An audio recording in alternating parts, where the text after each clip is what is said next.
Here we are, friends. First day at the job. Yeah, my nice new orange-red vest here that you have to keep on for 30 days. Tell everybody that you're a new guy.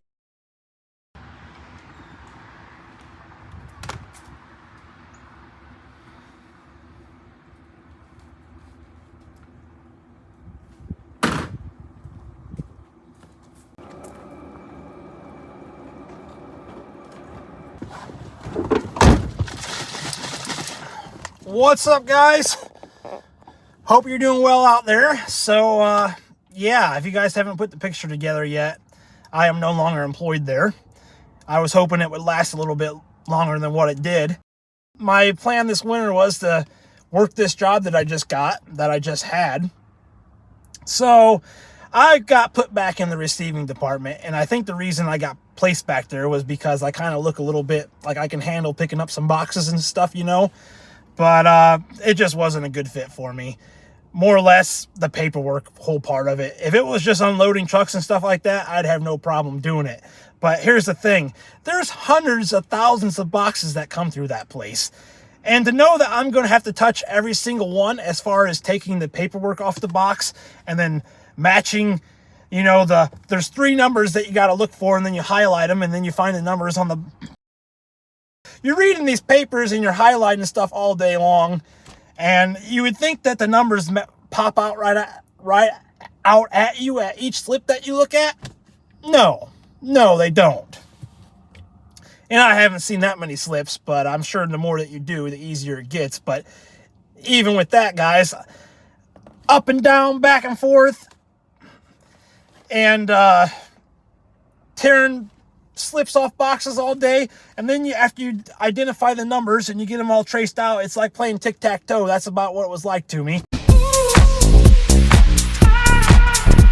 You take the slip and you give it to the guy that does this stuff, and he enters it all in the computer, and then he turns that slip into like a piece of paper, and you take that piece of paper and you tag it on the box that the slip came off of.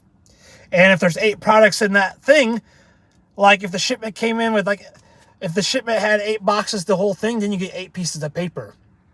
And then you tape all 8 slips to each box. And you could walk in and there could just be a box of tags and you not even necessarily know where all the stuff is because you didn't unload it. So then you're sorting through all the stuff. And they were going to be teaching me how to do the computer as well. I was going to be running the whole thing back there, receiving in, making the tags up, and I was going to be on the off shift, 11 to 7. But, yeah, guys, maybe it doesn't sound that hard, but it was just less of a mind fuck for me. Like opening up every single thing and identifying it, and I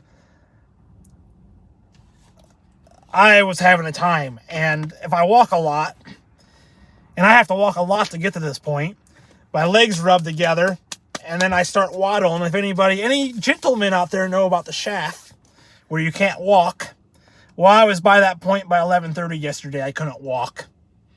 I had the inner thigh rash going on pretty bad. I don't have anything bad to say about anybody there. It was just that the job just was not right for me.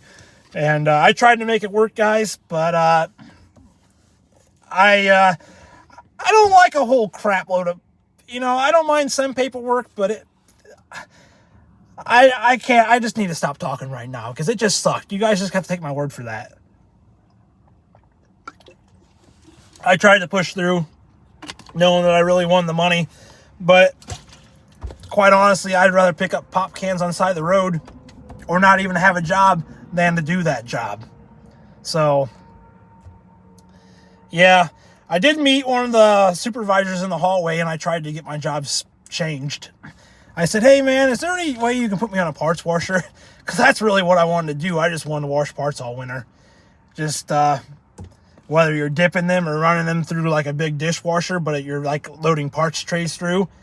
And people seem to think that job sucks, but I think it looks pretty good for a factory because you're by yourself. You don't have to listen to other people's BS, and you just do your job. You go there and do 8 hours, run parts all day, clean parts, and then go home.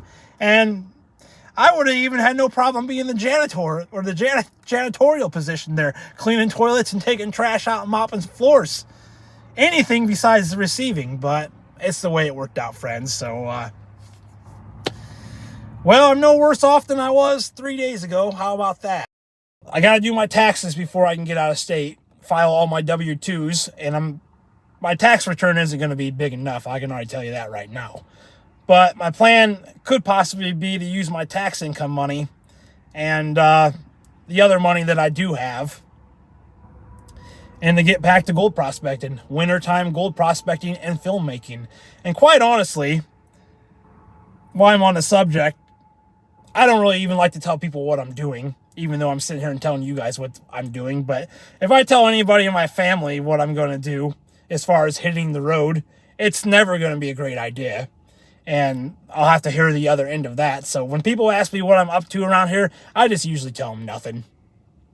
Same old, nothing. Because I'm not going to tell them, yeah, I'm getting ready to go out gold mining. Yeah, you're an idiot.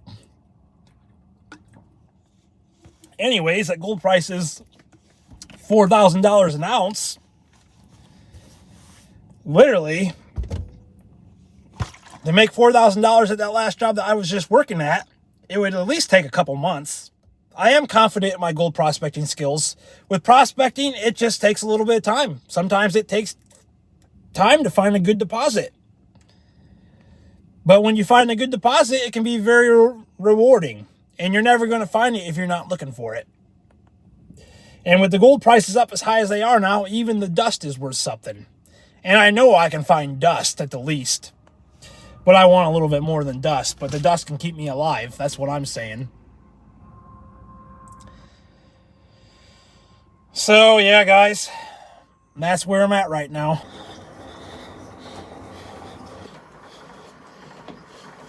$100 calories left to 1,000.